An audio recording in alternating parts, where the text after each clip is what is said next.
Hi, I'm Garrett Reisman, a NASA astronaut and a graduate of Parsippany High School in Parsippany, New Jersey. I can't tell you that I definitely knew back in high school that I'd be an astronaut someday, but I can tell you that it would not have been possible without solid skills in science, technology, engineering, and math. So if you're a student, take it from me, education is the ticket to an incredible future.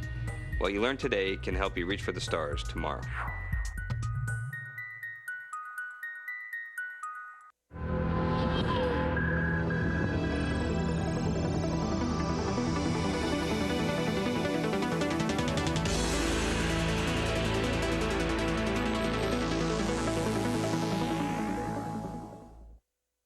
Today, Garrett. Thanks, Shannon. Good morning, and good morning also to Simone, who was behind the selection of that tune. Makes us all feel like dancing, and we're feeling like macho men. And we copy. Thank you. Good morning from the Johnson Space Center. This is Mission Control Houston, a beautiful view of the International Space Station and Space Shuttle Atlantis flying high above southeastern Russia, just about to make a pass across the Sakhalin Islands before heading out across the Pacific Ocean. Today, the name of the game is robotics. You'll see quite a bit of robotic arm activity today, both with the shuttle robotic arm and the station's arm. The crew, before heading to bed yesterday, grappled the payload of choice today. That is the Russian mini research module Rassvet, the Russian word for dawn, which will be moved from Atlantis' payload bay and handed off to the station's robotic arm. The station's arm was relocated to the power and data grapple fixture on the U.S. laboratory Destiny. It is in a strategic position there to accept its newest payload, the MRM-1, which is destined for a final home on the Zarya control module's Nadir docking port. Nadir, the Earth-facing port of the Zarya control module, the station's first element launched into orbit in November of 1998.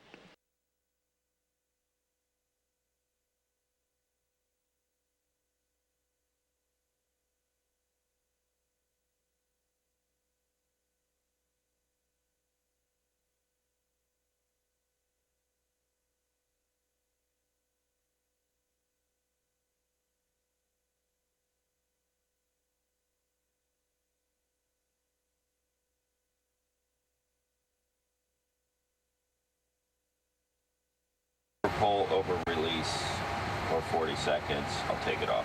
Ready? Yep. On the 40.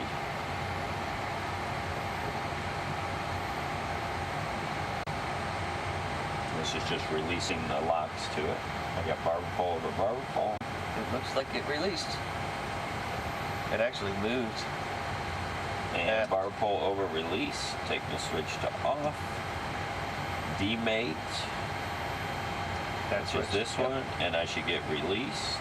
Verify which cable of the no hover, so go position on it. Still got no lights. To plug into Reba, was it 1008 that I'm 16, recharging? there's the one that's weird. Is it the same one that I had from previous? Okay. All right, Tony, so what did you do this morning? I got up this morning and got all cleaned up. Good shave. And we pulled MRM-1 out of the payload bay, and you probably can see that better in the monitor. And in the bottom view is our camera looking at our payload bay at MRM-1, and then our top view is the station's big arm end effector, and you can see we lined it up so they can just go in and grapple. And Big G's over in the cupola.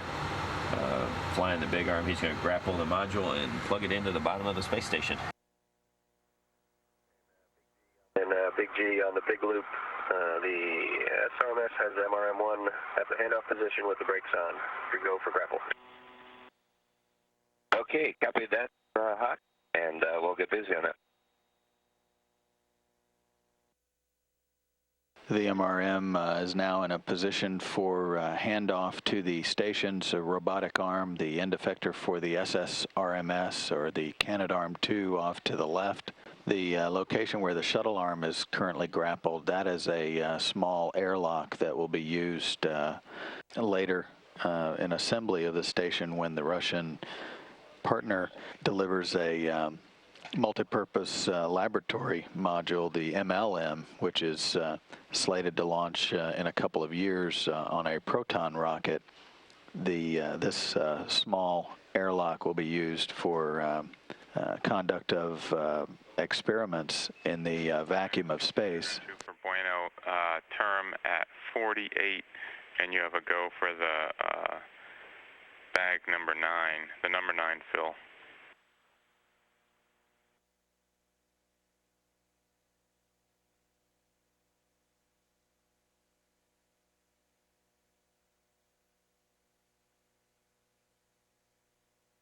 And Houston, Atlantis on 2 for CWCI fill. Starting bag 9, 2103.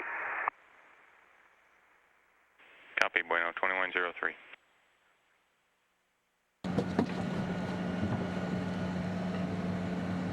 Looks good. This is a live action shot. Live action. You can't see, the angle's not too good, but this is Garrett. Grappling Here. MRM1. Grappling MRM1. Okay. And I'll turn this off quick because it's not too much of an angle. We'll catch their faces from a better angle in just a bit. Right. Now we're in the cupola. This is the view we showed you from the shuttle. Got it. It says the right big label on it. arms end effector. The station arm now has a firm grasp of the newest module that will be moved from the shuttle's payload bay now over to its permanent home, the attach point on the Earth-facing port of the Zarya control module.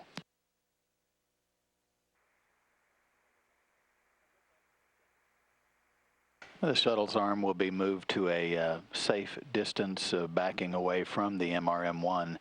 Once it reaches that safe distance, the shuttle team will give the station team a go for MRM-1 operations. That would be the go to start maneuvering the module up to its permanent home on the Zarya control module of the International Space Station's Russian segment. And Big G, this is Atlantis on the big loop. We are at the MRM-1 clearance position with the brakes on. Your go to maneuver to the MRM-1 pre-dock position. Okay, copy all. We're going to put that in work. And Houston, ISS Robo, starting the aircast. Houston copies. We're watching.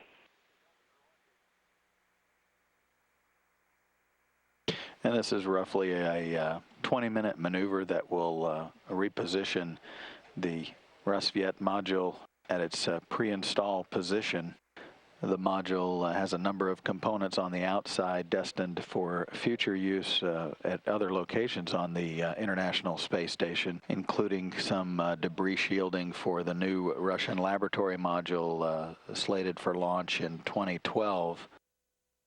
Other outfitting equipment includes a radiator, the small airlock that you see atop the module. That airlock will be used for external experiments, and the European Space Agency robotic arm elbow joint that will become part of a European robotic arm, the other components of which will be on that Russian laboratory module launched on a Proton rocket from the Baikonur Cosmodrome in Kazakhstan in 2012.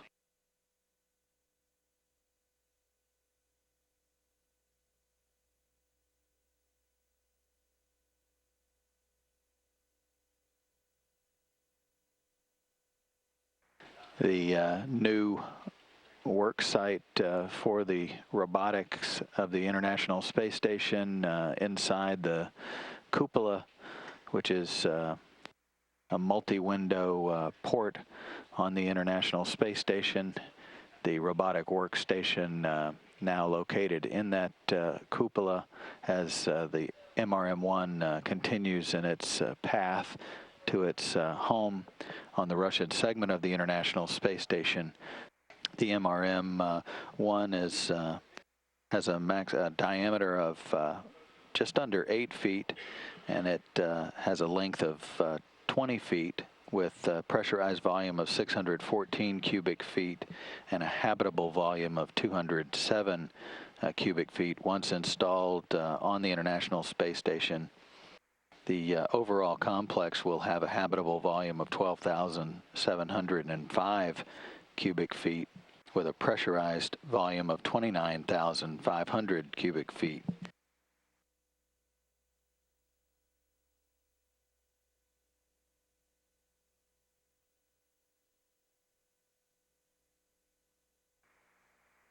...214 miles above Algeria, headed toward Tunisia and the coastline of the Mediterranean, continuing with the auto sequence robotic arm movement to the pre-install or pre-docking position for Rassvet.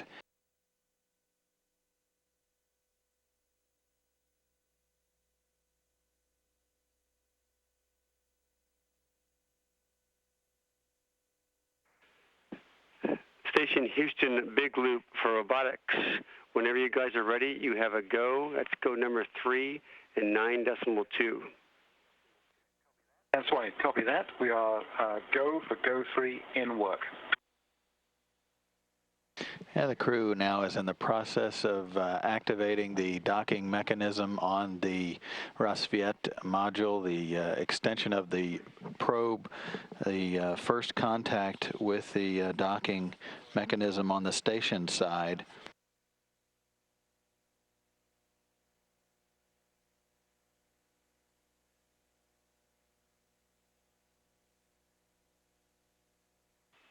Station Houston for robotics on the big loop.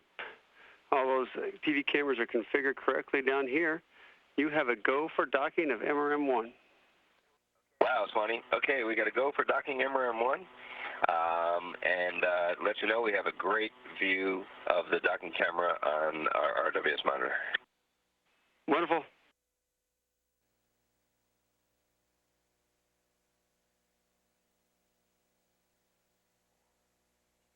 And the final procedures for docking of the Rassvet module to its permanent home on the Zarya control module.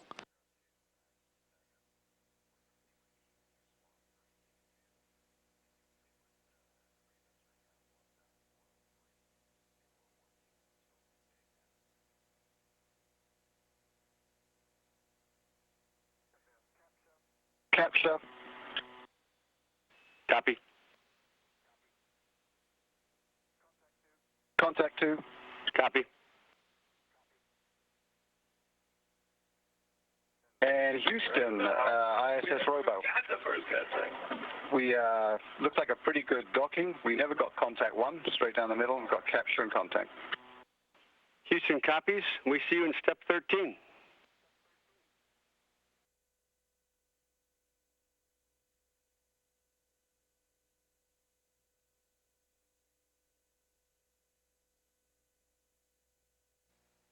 The mini research module Rassvet, the Russian word for dawn, now at its permanent home on the International Space Station.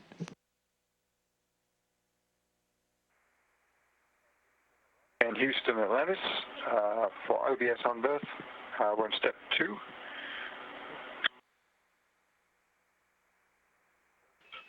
Broadcast to the pre-grapple. Houston copies. The station's robotic arm is operated from inside the cupola. The view you see here is of Garrett Reisman and Piers Sellers, as they have been pretty much in charge of the station robotic arm operations throughout the day. The robotic workstation was relocated from the U.S. lab Destiny to the robotic workstation a couple of weeks ago. The cupola always has been the what was considered the permanent home of the robotic workstation because of the unique views that it can provide the crew members for situational awareness. The crew members also have several television monitors, computer screens that can also help them with the location of the station's robotic arm in proximity to its various work sites. All right, Houston, copy. I'll terminate at 1548, and we'll go ahead and start up bag number 9. Hey, Bueno, what you doing? Hey, Tony. I'm filling up some water bags here. We make a lot of water over here on the space shuttle with our fuel cells. And since we're docked up here at the station, we can't dump it like we normally would. And as luck would have it, they need water. Since they have solar arrays, they don't make water like this, so it works out pretty well. So we fill up these water bags and we take them over to the station. It's a pretty important task. It seems like you're doing a great job at it. 2 for TJ and AVR. Oh, this is live action. Suichi's working. In regards to your question, it's a regular space station morning. All right. What do you have there? Something. This is Japanese vegetable rice, egg drop soup. Egg drop soup. Oh, that sounds good. Thanks, Suichi. This is my operational editorial comment. Rather than making me go look it up and get another document, it's really cool if you put that kind of information in the SOs. We are doing it for digging it up for me. What you doing, TJ? Preparing. And we copy. Latest copy. Do you like to do? Preparing. No problem, TJ. We copy all. One of the experiments for return, and we have to get it all cleaned up and all saved and all that kind of stuff before we hand it over to you. So Huntsville has got a nice little plant growing facility, and remove the air cartridges, powering down, sucking out the water, and we'll give it over to you a little bit later. Cool. How are the plants growing? Well, right now they're completely empty. They have been growing very wonderfully so far. It's been really a pretty cool experiment. I've gone through about 9 or 10 iterations, and I think by about iteration number 7 I got really good at it. All right. Planting them, harvesting them, taking pictures, preserving them. It's been good. And the unberth of the OBSS, or the orbiter boom sensor system, is in work. It will be handed off to the shuttle's robotic arm, and that entire complement will then be maneuvered to a viewing position in preparation for tomorrow's second spacewalk, the primary task of which is to begin the removal and replacement of 6 batteries on the P6 truss element. Those batteries have been serving the space station since they were delivered and activated back in November, December of 2000. The batteries have about a 6-hour projected lifespan. Of course, they've outlived their lifetime on board the station. They're still operating, but a new set of batteries is on its way, with installation scheduled for the second and third spacewalks of the mission.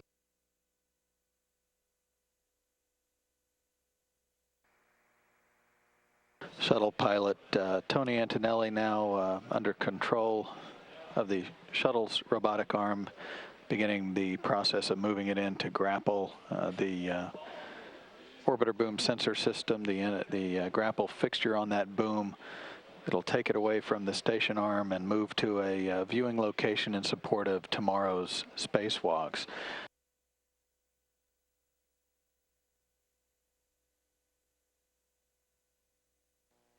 High above the Central Pacific, the station's robotic arm now has released a grapple pin at the midpoint of the orbiter boom sensor system.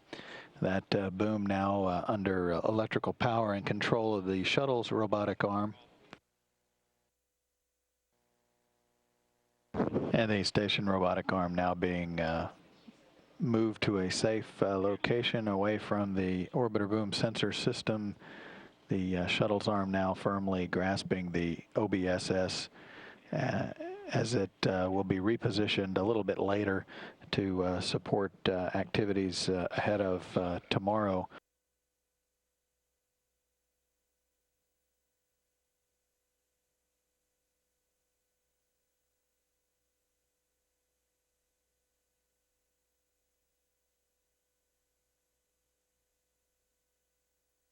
And thanks, Garrett. That was a great view. Glad you enjoyed it. And Swanee Pierce said, that's only a great view if you're his mother. Yeah, no comment on that one. We're going to have a good day, Garrett. Ken, let me begin with you since you're upside down. This is your first time as commander here, Atlanta's last scheduled flight. How does that leave you feeling, knowing that you're coming back for the last time on Atlantis?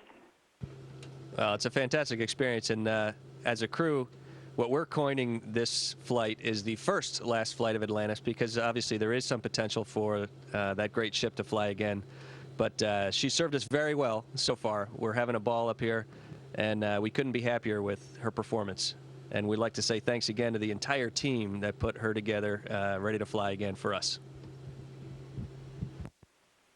Tracy, you have been on the International Space Station since March, I understand, and we sometimes report on the problems that you encounter throughout your day. We had a generator go out just this week, but overall, it seems like you guys managed to deal pretty well with whatever challenges come up in front of you. How will that change once the American shuttles are not going back and forth to the International Space Station?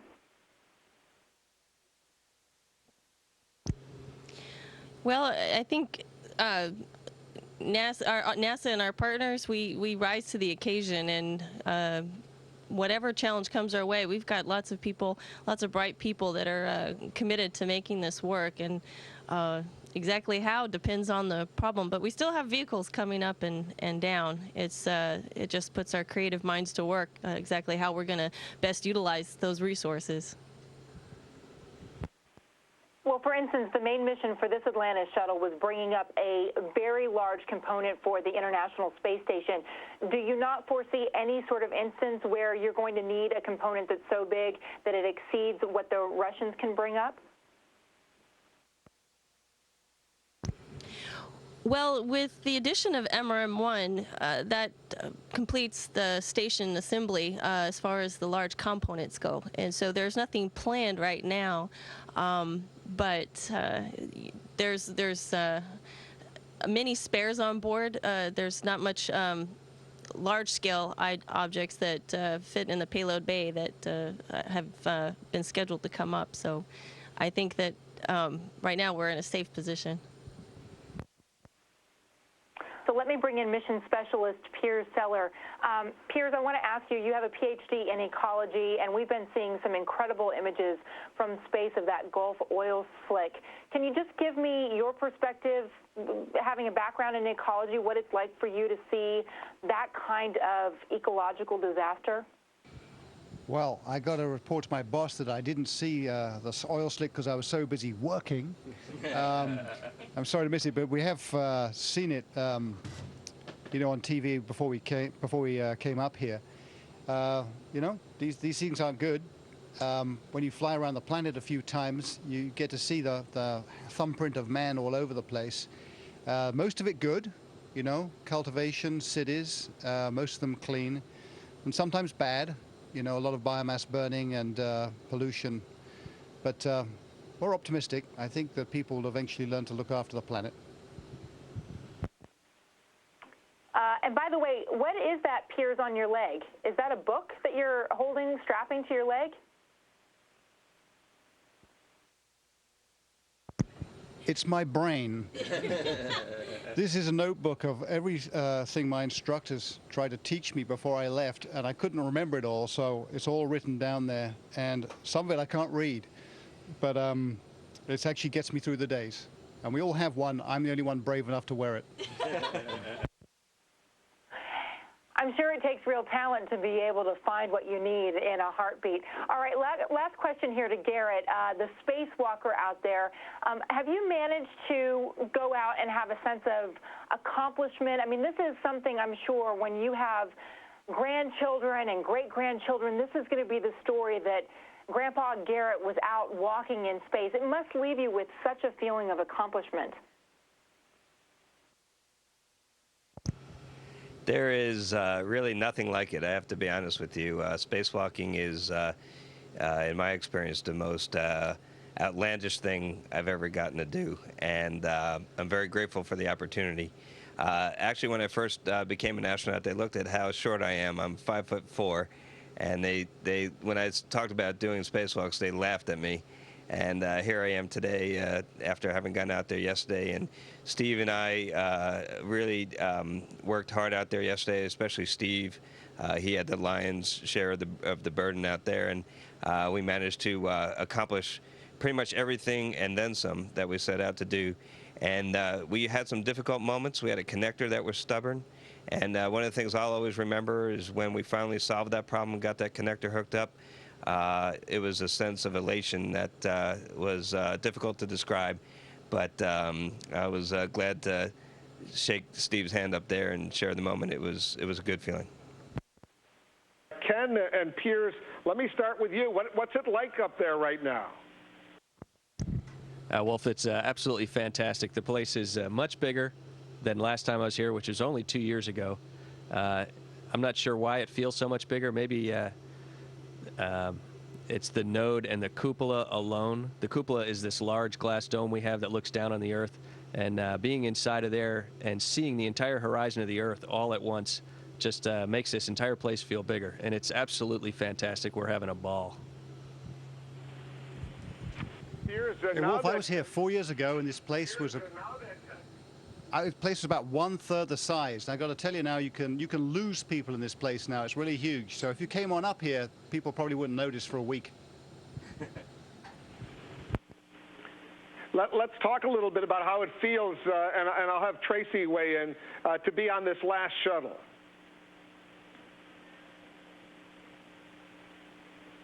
Well, actually, if I came up on a Soyuz, and I've been living on the space station for about 5 weeks before these guys got here. But I can tell you from the perspective of living here and seeing Atlantis and being inside of Atlantis as a station crew member, it's bittersweet, and it's also something that is I never anticipated being able to see each one of the shuttles before their retirement on board my tenure here on the space station.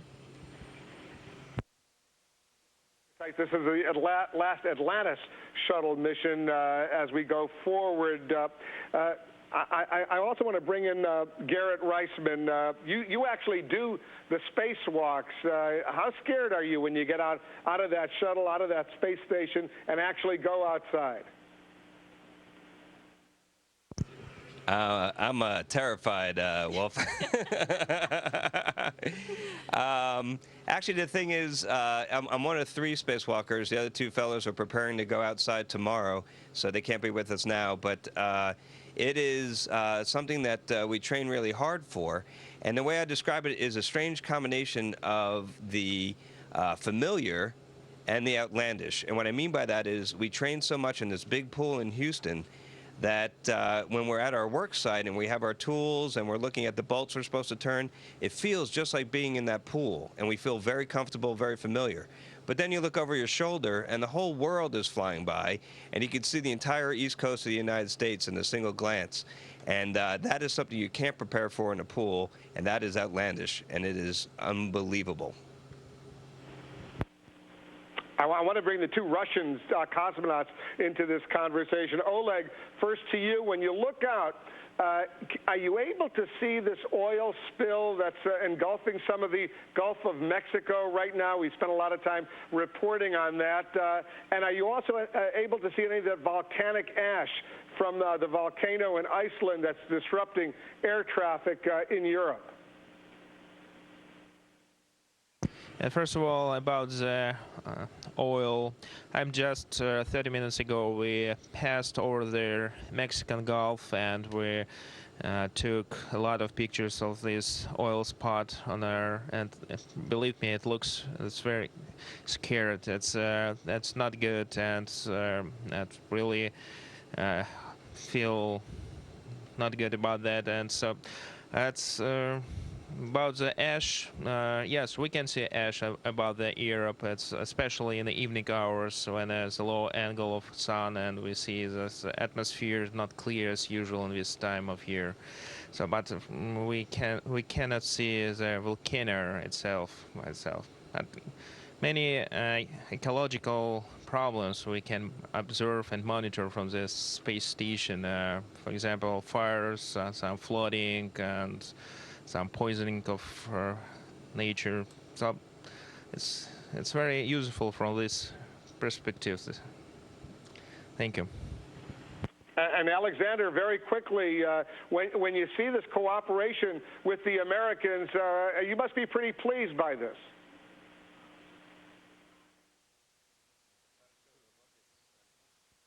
I am glad to work with American cosmonauts and astronauts, and I am glad to work with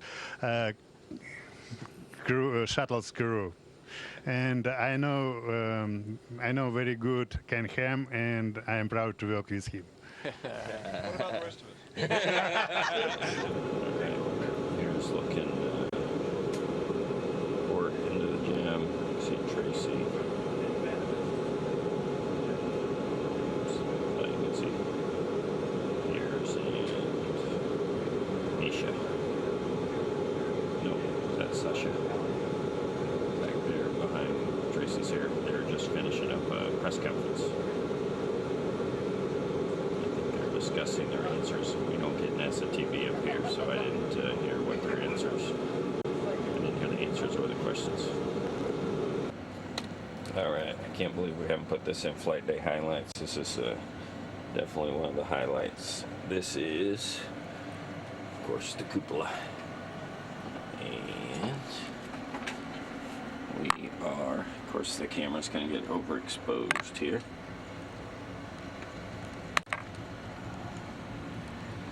Flying over Baja. Let's look back here so I can show you something that you might recognize. Indy back on. And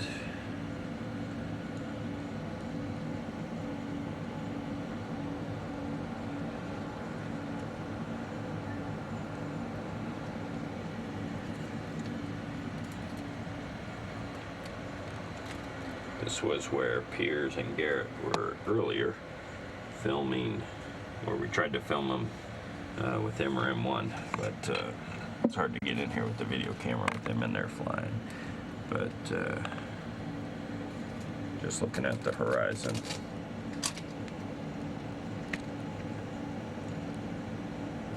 It's mostly overexposed in the camera, but this view is spectacular even if it's not caught on the video camera.